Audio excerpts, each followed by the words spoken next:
Aux confins du Cameroun et du Nigeria se dressent les monts Atlantika, restés inexplorés jusqu'en 1926. Habitants des villages de crête, les Komas, rendus célèbres par leurs bouffons péteurs, pratiquent un culte associé à des pierres dressées, symbole de fécondité. Il y a 90 ans, le capitaine Coste parcourait les monts Atlantika pour en établir le relevé topographique. Formant une chaîne de 40 km de long, culminant à 1885 mètres, les Atlantika constituent un site d'une étonnante beauté.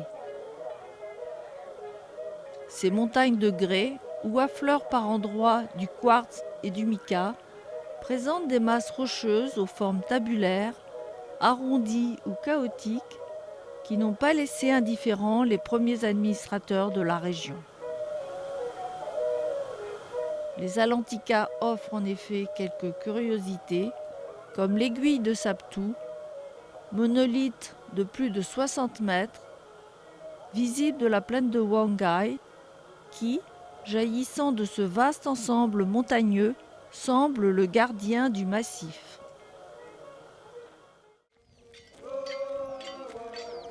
Les monts Atlantika apparaîtront dans toute leur masse aux voyageurs qui, venant de Poli, s'apprêtent à traverser le fleuve Faro. La chaîne qui s'élève d'une manière abrupte donne alors l'apparence d'une barrière infranchissable. Jusqu'à la construction d'un pont en 1987, cette région était isolée du reste du Cameroun durant 9 mois de l'année. Tandis que lors de la décrue du fleuve, le préfet imposait à tous les hommes valides des 3 cantons de travailler à la réalisation d'un radier afin que les véhicules puissent atteindre le village de Tchamba.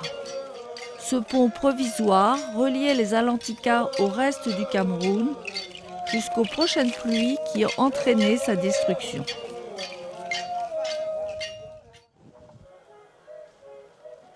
D'accès difficile, les monts Atlantika ont servi de refuge aux Komas animistes qui fuyaient la domination des Peuls islamisés au début du XIXe siècle. Ils se répartissent en 3 groupes autonomes le long de la chaîne. À l'est, les Gonous, en relation avec les Vérés, ont adopté certains traits culturels propres à cette société. Tandis qu'à l'ouest, les Guemé, au contact des Tchambaleko, se sont tchambaïsés. Au centre, les Goumbé vivent aux côtés des villages de forgerons. Le terme Koma, à connotation péjorative puisqu'il signifie sauvage, leur a été donné par leurs voisins Tchamba. Mais malgré le manque d'ethnonymes et leurs différences linguistiques puisqu'ils parlent 3 dialectes différents, leur unité culturelle s'impose, notamment par une organisation politique villageoise dotée d'un système à classe d'âge. Les villages de crête où ils ont trouvé asile ne sont accessibles pour la plupart qu'après 5 à 6 heures d'une marche pénible et l'aide indispensable de porteurs. Le but atteint, on est surpris de trouver des terrains plats, recouverts de terre végétale, entièrement cultivés et une végétation luxuriante. Les rochers font aussi partie intégrante des villages. Des dalles gigantesques, entièrement lisses, servent de meule dormante pour moudre le mil, écraser les concombres avant de les sécher, briser le tabac, ou sont utilisés comme aire de battage, de vannage et de séchage au moment de la récolte.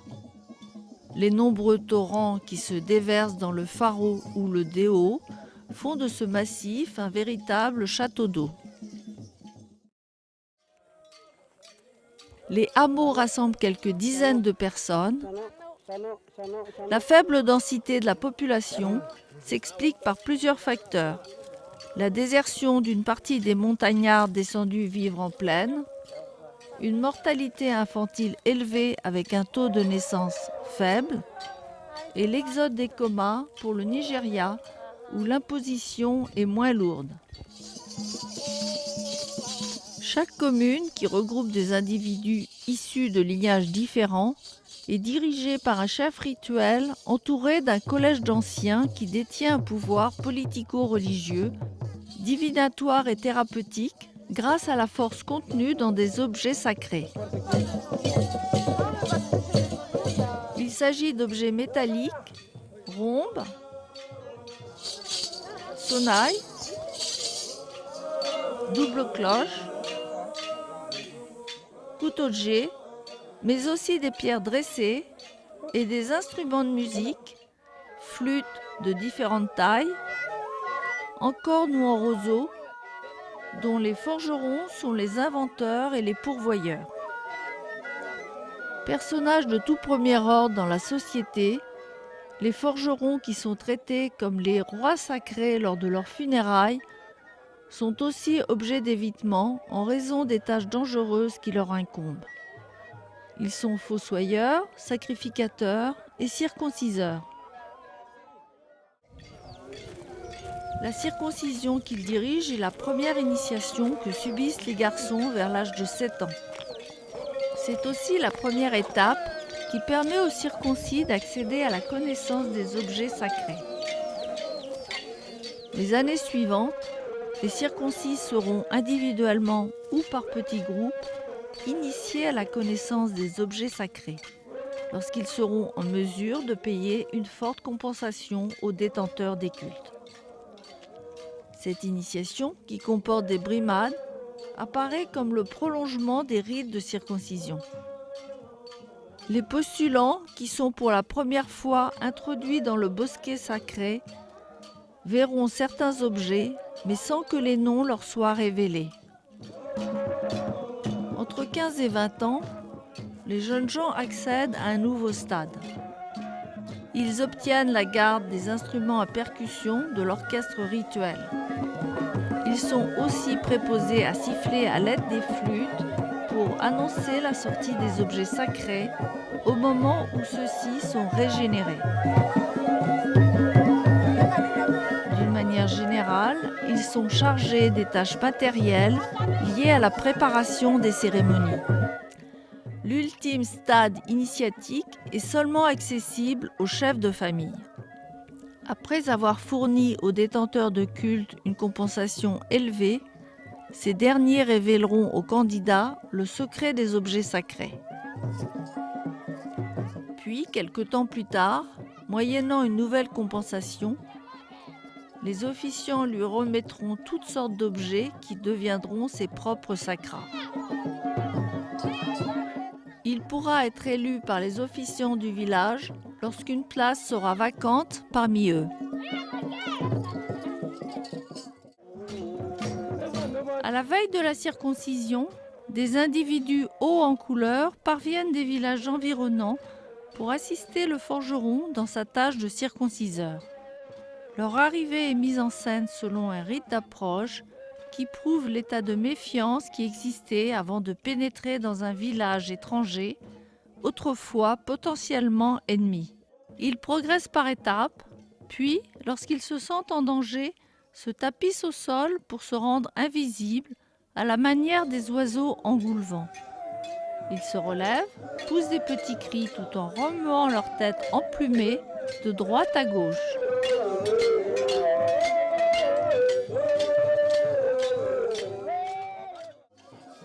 Délibérément impudiques et grossiers, ces jeunes hommes ridiculisent les incirconcis, donc en particulier les femmes.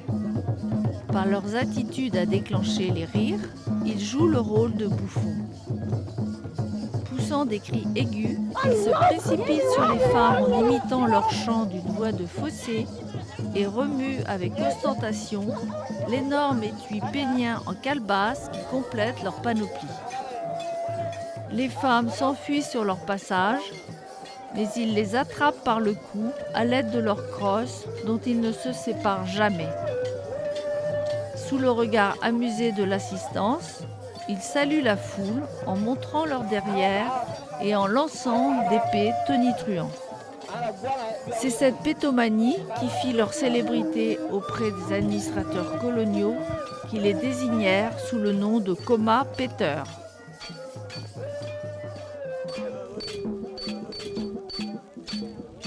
la charge de bouffon n'est pas héritée, ils sont choisis parmi les circoncis les plus vaillants pour devenir les assistants du forgeron. Et à ce titre, les éducateurs des nouveaux initiés. Ils choisissent l'ère d'initiation avec le forgeron et quelques instants avant la circoncision, pour donner de l'ardeur aux néophytes, ils jouent sur leur sifflet, l'air qui entraîne les guerriers au combat.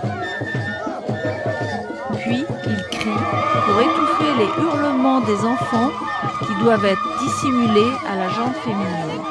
Ils sont aussi présents lors de l'initiation des fillettes, marquées par l'extraction de leurs incisives supérieures. Ils gardent les circoncis pendant leur retraite en brousse. Ils soignent leurs plaies et leur inculquent le respect des aînés en leur infligeant des brimades. Ils leur enseignent le rôle des instruments de musique, ceux qu'ils ont déjà pu voir lors des danses précédant la circoncision, à l'occasion des funérailles ou des fêtes agraires. Il s'agit principalement des flûtes en bois dont ils vont apprendre à jouer. Ils leur montrent aussi à tailler les rhombes en bois et à les faire tournoyer lors de leurs déplacements afin de signaler leur présence aux femmes qui doivent être tenues à l'écart des initiés. Un an plus tard, ils parrainent les candidats qui accèdent au second stade initiatique.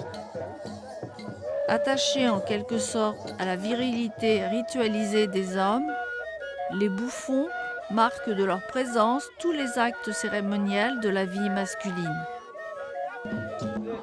Et ainsi jusqu'à la mort, lorsque sur le chemin du cimetière, en tête du cortège, ils accompagnent le défunt en jouant du sifflet. C'est le signal pour les femmes qui entendent l'instrument de se cacher, elles à qui l'on interdit d'assister à l'inhumation.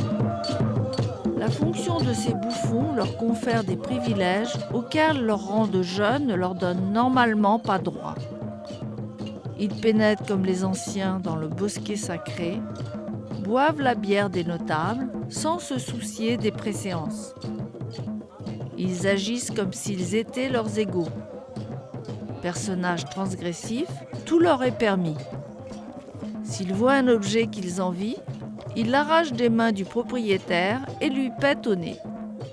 Dans la vie ordinaire, le paix est de nature honteuse, mais dans ce contexte rituel, il constitue une allusion au discours sur la circoncision réservée aux femmes, dans lequel l'opération alléguée ne concerne pas l'ablation du prépuce, mais l'occlusion rectale.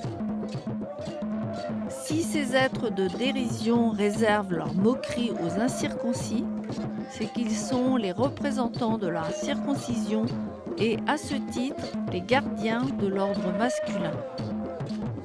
Ces bouffons rituels sont répartis en deux catégories. Les mâles arborent la coiffe des chefs des populations Boum et Di, faite de plumes d'engoulevent. Cet oiseau est le double aviaire des chefs Di. Chez les Comas, tuer un engoulevent est considéré comme le substitut d'un sacrifice humain et, curieusement, dépasse en bravoure le mérite d'avoir tué un léopard. Le chasseur qui a abattu un engoulevent doit prendre le deuil, ainsi que sa femme, au même titre que s'il avait perdu un parent, et l'oiseau sera enterré comme un homme.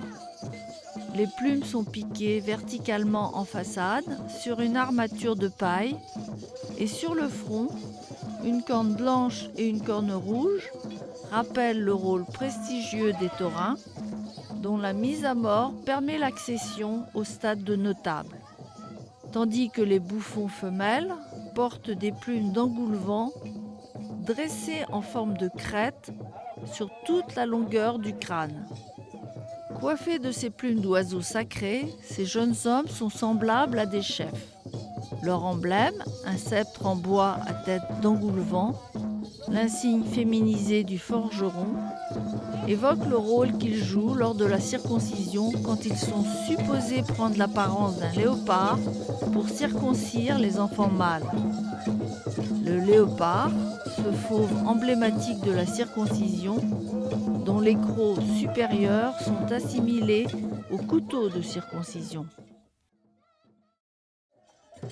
Les Comas présentent l'originalité de pratiquer une activité cultuelle associée à des pierres dressées.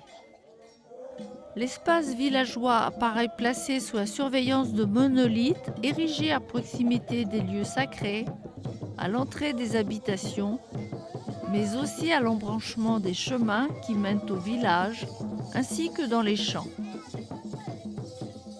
De sections triangulaires, à l'extrémité en pointe ou à angle vif, ces pierres profondément enfoncées dans le sol ont en moyenne 70 à 90 cm de hauteur. Certaines dépassent 1,50 m. On les trouve par famille, autour du paravent de paille qui ceinture un bosquet sacré, ou entre des troncs d'arbres, à côté de grandes poteries. Elles sont seules ou par couple, aux abords des cases qui renferment les objets rituels des anciens de la communauté, ou encore devant le salon de bière réservé aux hommes. Leur présence témoigne du caractère religieux du lieu. À l'entrée des habitations, le monolithe levé est accompagné d'une pierre creuse, une ancienne meule. L'officiant y verse la bière rituelle. L'association de ces deux pierres correspond à une classification sexuée. La pierre dressée, manifestement phallique, est masculine, tandis que celle qui sert de réceptacle est féminine. La petite pierre ovale, utilisée pour écraser le Cissus quadrangularis, représente la pierre enfant. Le chef religieux installe ces pierres en invoquant les ancêtres afin qu'ils repoussent les mauvais esprits, les sorciers anthropophages et les voleurs. Il plante à leurs pieds une empélidée, Cissus quadrangularis. Les Comas lui attribuent un pouvoir répulsif censé soutenir la fonction apotropaïque de la pierre levée. Le Cissus, considéré comme mâle en raison de ses longues tiges qui poussent au-dessus du sol, est associé à une liliacée dont l'oignon de forme renflée qui se développe sous terre est le répondant féminin. Chaque chef de famille cultive plusieurs plants de Cissus réservés à une fonction thérapeutique ou magique. Il s'agit de protéger l'habitation, les champs, les objets sacrés, de guérir les convulsions ou de favoriser une entreprise personnelle. Lors du battage du mil, on utilise des tiges de Cissus dans le but d'éloigner les sorciers qui voudraient vider de sa substance le mil entassé sur l'aire de battage. C'est pour ses vertus rubéfiantes ou simplement pour sa toxicité que les Comas confèrent au Cissus un pouvoir répulsif. C'est en rapport avec le cycle agraire que les chefs de famille traitent rituellement les pierres dressées afin de propicier les divinités et leurs ancêtres qui sont censés jouer un rôle primordial dans le renouveau de la nature. À l'occasion de la fête de la récolte, qui donne lieu à la préparation d'une grande quantité de bière de mil, bu convivialement par toute la communauté et les villages voisins réunis lors d'une danse nocturne,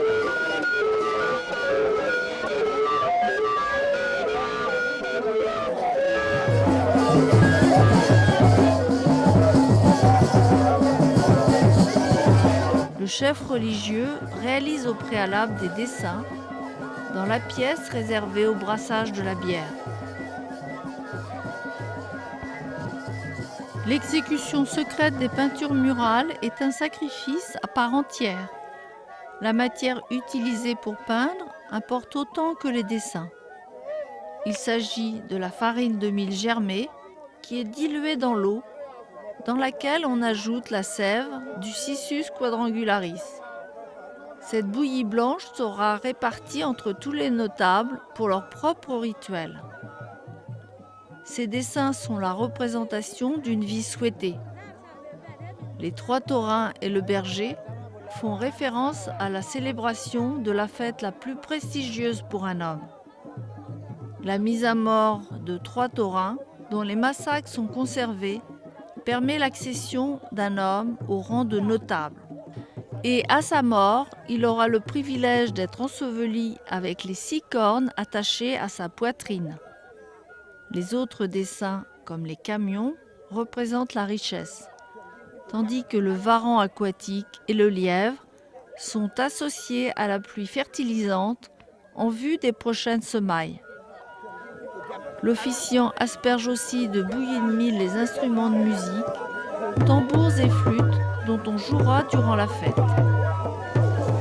Le vrombissement des rhombes se fait entendre au moment où le chef, entouré des notables, va enduire les pierres de ce mélange de terre ocre et de cette bouillie blanche. Interrogés sur le sens de ces éléments, les comas répondent que le blanc représente le sperme, tandis que le rouge symbolise le sang féminin, principe de l'ovulation. Selon le même schéma, l'opération se poursuit par l'onction d'un pieu de bois érigé devant l'habitation du chef religieux. Les feuilles qui enserrent l'extrémité du poteau proviennent d'un arbre au feuillage persistant répandu dans les zones humides. Elles confèrent à l'ensemble une valeur de renouveau. Ces éléments sacrificiels, ocre et farine de mil germée, sont les symboles de vie auxquels les comas recourent aussi bien pour régénérer les objets sacrés que les crânes des animaux abattus à la chasse, les massacres de taureaux immolés en l'honneur de la belle famille, ou même le front des officiants rituels ou des malades que pour vénérer les crânes de leurs ancêtres. Par ces représentations symboliques, en corrélation avec le cycle agraire, les comas mettent en scène le principe de la procréation pour influer sur les processus vitaux du monde humain et du règne végétal.